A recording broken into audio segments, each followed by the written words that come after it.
بسم اللہ الرحمن الرحیم اعوذ باللہ من الشیطان الرجیم بسم اللہ الرحمن الرحیم ربنا لا تزغ قلوبنا بعد اذ ہدیتنا وہب لنا من لدنک رحمہ انک انت الوہاب۔ عزیز طلبہ، السلام علیکم ورحمۃ اللہ وبرکاتہ۔ امید ہے آپ سب خیریت سے ہوں گے۔ اصول کافی سبق نمبر 11 میں مقدمہ اصول کافی حصہ پنجم پر گفتگو ہونے والی ہے۔ سب سے پہلے ہم خلاصہ جات کو دیکھ لیتے ہیں۔ گزشتہ سبق کا خلاصہ مقدمہ اصول کافی حصہ چہارم پر گفتگو ہوئی تھی۔ رسولوں کی بعثت کا مقصد بیان کیا گیا، بندگان خدا کی معرفت کے اسباب، حمد و شکر سے دلوں کو سکون حاصل ہوتا ہے، توحید و رسالت کی گواہی کے متعلق بھی بحث ہوئی ہے۔ آج کے سبق کا خلاصہ دیکھ لیتے ہیں۔ بعثت ختمی مرتبت سے قبل انسانی معاشرے کی صورتحال، نبی اکرم صلی اللہ علیہ وآلہ وسلم کی بعثت کی برکات اور ثمرات کا بیان آئے گا، حل لغات اور مشکل الفاظ کے معنی بیان ہوں گے، شارحین کافی کے نظریات کو بھی بیان کیا جائے گا۔ سابقہ درس میں ہم بعثت انبیاء کے مقاصد بیان کر چکے ہیں، تلاوت آیات الہی، تزکیہ نفوس انسانی اور تعلیم کتاب و حکمت انبیاء کی بعثت کا مقصد تھا، یہ قرآن کریم میں بیان ہوا ہے۔ یتلو علیہم آیاتہ ویزکیہم ویعلمہم الکتاب والحکمہ سے ثابت ہے۔ مقدمہ اصول کافی کی عبارت کو دیکھ لیتے ہیں۔ فرمایا ابتعثہ علی حین فترۃ من الرسل وطول ہجأۃ من الامم وانبساط من الجہل واعتراض من الفتنہ وانتقاض من المبرم وعمن عن الحق واعتصاف من الجور وامتحاق من الدین۔ اس میں مشکل الفاظ کے معنی دیکھ لیتے ہیں۔ ابتعث باب افتعال سے ہے، مبعوث کرنا، بھیجنا۔ فترہ فاصلے کو کہتے ہیں، دو نبیوں کے درمیان جو زمانہ ہوتا ہے اس فاصلے کو فترہ سے تعبیر کیا جاتا ہے۔ انبساط وسعت کے معنی میں ہوگا، جہل حماقت اور نادانی کے معنی میں ہوگا، المبرم محکم اور مضبوط ہدایت کے معنی میں، اور عما اندھا پن اور نابینا ہونا کے معنی میں ہوگا۔ اسی طرح اس میں لفظ اعتراض یہ بھی وسیع ہونا، عریض ہونا، پھیل جانا، فتنہ اور فساد، آزمائش اور بلا اور مصیبت کے معنی میں ہے۔ انتقاد کٹنا، نارسائی، اعتصاف ہدایت کے بغیر راہ چلنا، الجور ظلم و زیادتی، اور امتحاق بطلان اور نابودی کے معنی میں ہے۔ اب ہم اس عبارت کا معنی دیکھ لیتے ہیں۔ ابتعثہ علی حین فترۃ من الرسل، ابتعث کا معنی ہے یعنی اللہ تعالی نے نبی اکرم کو اس حالت میں بھیجا، علی حین فترۃ من الرسل کہ نبیوں کی آمد کا سلسلہ رکا ہوا تھا، وطول ہجأۃ من الامم اور امتوں میں شدید غفلت پائی جاتی تھی، وانبساط من الجہل اور ان میں جہالت، حماقت اور نادانی پھیلی ہوئی تھی، واعتراض من الفتنہ اور فتنہ اور فساد انسانی معاشروں میں پھیلا ہوا تھا، وانتقاض من المبرم اور محکم اور مضبوط راستوں سے کٹ چکے تھے، وعمن عن الحق اور حق سے نابینا ہو چکے تھے، واعتصاف من الجور اور ظلم و زیادتی کی راہوں پر چل رہے تھے، وامتحاق من الدین اور دین اور شریعت الہی نابود ہو چکا تھا۔ گویا امام کلینی نے اس عبارت میں نبی پاک صلی اللہ علیہ وآلہ وسلم کی آمد سے پہلے اس معاشرے کی تصویر کشی کی ہے جس کو زمانہ جاہلیت کہتے تھے۔ نہایت ہی فتنوں کا دور تھا، جہالت کا دور تھا اور دین سے دوری کا دور تھا، ظلم و زیادتی کا دور تھا، حتیٰ اپنی بیٹیوں کو زندہ دفن کر دیتے تھے، چھوٹی چھوٹی باتوں پر جنگ و جدال کیا کرتے تھے۔ اس عبارت کے حوالے سے شارحین کا نظریہ دیکھ لیتے ہیں۔ ایک تو اس میں لفظ ہے ہجأ، تو فرماتے ہیں نومۃ خفیفۃ من اول اللیل، رات کے شروع میں جو مختصر سی نیند ہوتی ہے اس کو ہجأ کہتے ہیں، اور یہاں اس سے مراد غفلت اور جہالت ہے۔ یقال رجل ہجع و ہجع و مہجع، یعنی غافل احمق، یہ صحائے لغت جلد 3 صفحہ 1306 میں بھی ہے، اور تعلیق میر داماد میں اور رواش سماویہ میں اور دوسری شروحات میں بھی یہی مطلب بیان کیا گیا ہے۔ ایک لفظ اس میں تھا المبرم، تو یہ ابرام سے ہے، احکام الشیء یعنی چیز کو مضبوط بنانا، ابرمت الامر یعنی احکمتہ،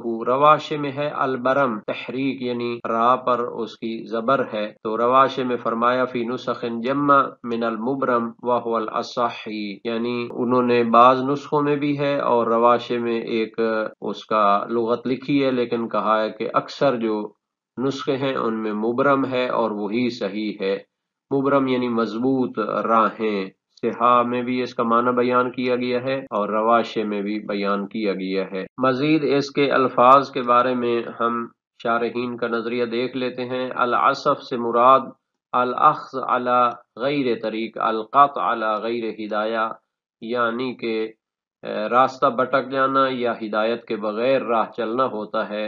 کذالک التعسف والاعتصاف، وہ تعسف اور اعتصاف کا بھی یہی معنی ہوتا ہے۔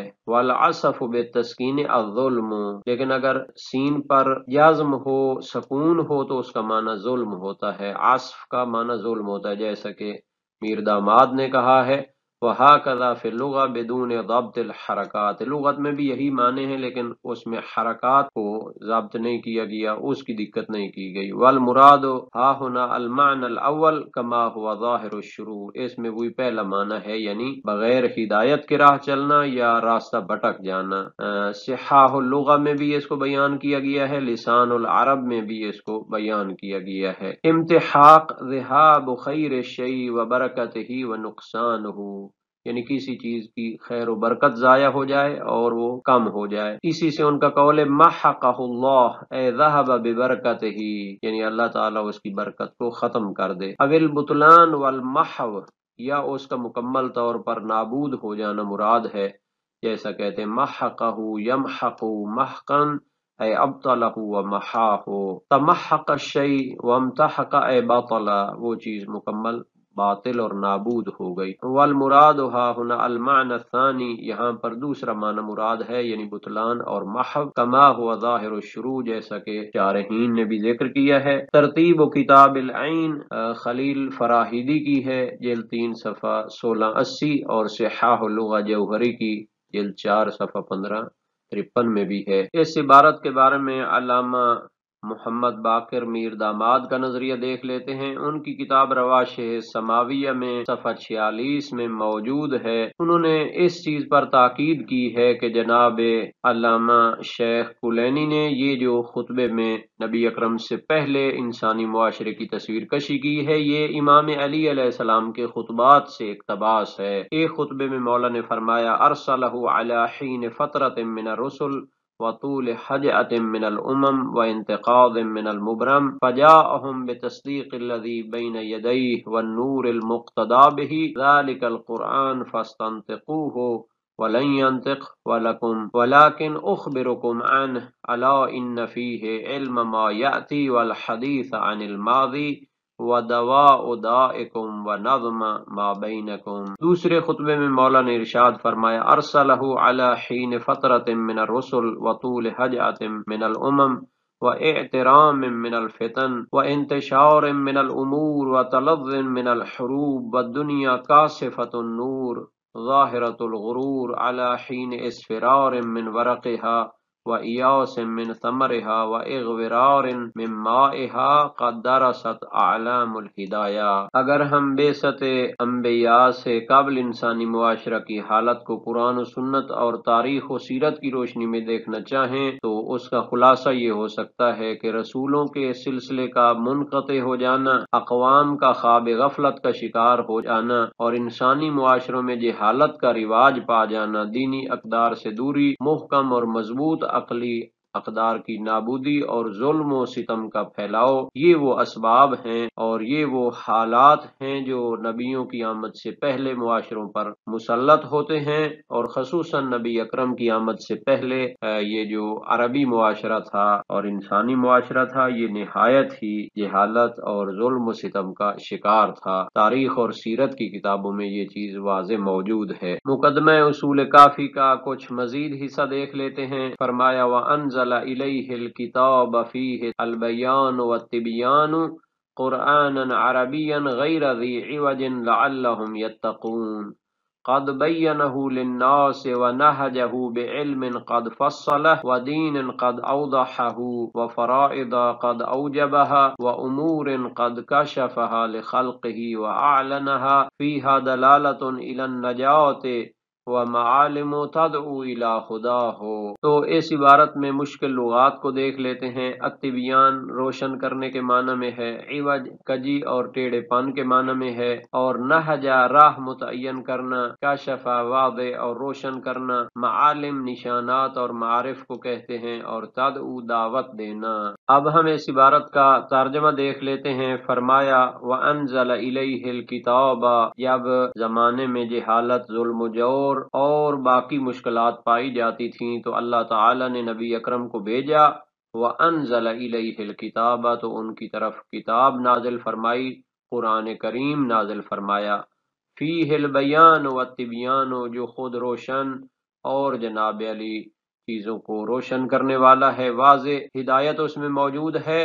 خود قرآن کریم میں فرمایا قرآنًا عربیًا غیر ذی عوج لعلہم یتقون، ایسا قرآن ہے کہ جو واضح عربی زبان میں نازل ہوا ہے، غیر ذی عوج، اس میں کسی قسم کی کجی اور ٹیڑھا پن نہیں پایا جاتا، تاکہ یہ لوگ تقوی اختیار کریں۔ قد بینہ للناس، نبی اکرم نے قرآن کریم کو لوگوں کے لیے بیان کیا، ونہجہ بعلم، اور اس کو اس صورت میں معین فرمایا کہ اس میں ایسا علم پایا جاتا ہے، قد فصلہ، جو نبی اکرم نے کھول کھول کر واضح انداز میں بیان کیا ہے، ودین قد اوضحہ، اس میں واضح دین اور شریعت پائی جاتی ہے جس کی وضاحت فرمائی، وفرائض قد اوجبہ، ایسے فرائض ہیں جن کو واجب کیا گیا ہے، وامور قد کشفہ لخلقہ، اور ایسے امور اور حقائق ہیں جن کو اس کی مخلوق کے لیے کشف کیا ہے، واضح کیا ہے، وَأَعْلَنَهَا، اور ان کو کھلے لفظوں بیان کیا ہے، فِيهَا دَلَالَةٌ إِلَى النَّجَاةِ، اس میں نجات کی رہنمائی ہے، وَمَعَالِمُ تَدْعُو إِلَى خُدَاهُ، اور ایسے ہدایت کے نشانات ہیں جو ہدایت کی طرف دعوت دیتے ہیں۔ تو اس عبارت کے بارے میں علامہ ملا صدرہ کی شرح اصول کافی جلد 1 صفحہ 185 کی عبارت دیکھ لیتے ہیں۔ فرمایا ودین قد اوضحہ، تو اس میں ہے والاول اشارۃ الی علم الحقیقت والایمان، والثانی اشارۃ الی علم طریقت والعمل بالارکان، اس میں ایک اشارہ ہے علم حقیقت اور ایمان کی طرف، عقائد کی طرف اور معرفت کو پختہ کرنے کے لیے، اور دوسرا اشارہ ہے علم طریقت اور عمل بالارکان کے لیے۔ ولہذا عقبہ وعطف علیہ توضیحا بقولہ، اس لیے اس کے بعد فرمایا وفرائض قد اوجبہا واوامر قد کشفہا لخلقہ واعلنہا، یعنی کہ یہ شریعت کے جو احکام ہیں ان کو وضاحت دی ہے، اے اعلن تلک الفرائض والاوامر، وفیہا دلالۃ مبتدا قدم علیہ خبرہ للظرفیہ وإلی النجاة متعلق بالمبتدا، وكذلك قوله ومعالم عطف على دلالة، وقوله تدعو إلى هداه صفة لمعالم، والهدى ما يهتدى به۔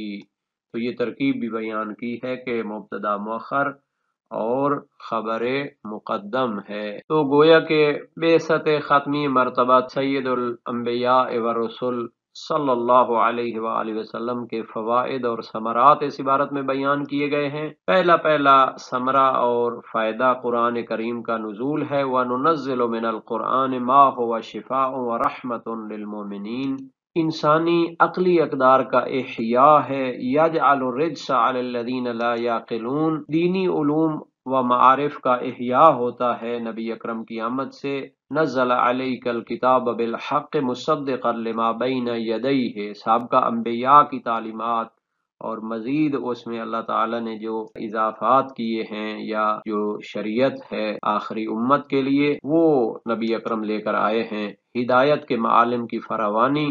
انا ہدیناہ السبیل اما شاکرا و اما کفورا۔ آج کے سبق کا خلاصہ دیکھ لیتے ہیں۔ بعثت ختمی مرتبت صلی اللہ علیہ وآلہ وسلم سے قبل انسانی معاشرے کی صورتحال بیان ہوئی، نبی اکرم کی بعثت کی برکات اور ثمرات بیان ہوئے، حل لغات اور مشکل الفاظ کے معنی اور شارحین کافی کے نظریات بھی ذکر ہوئے ہیں۔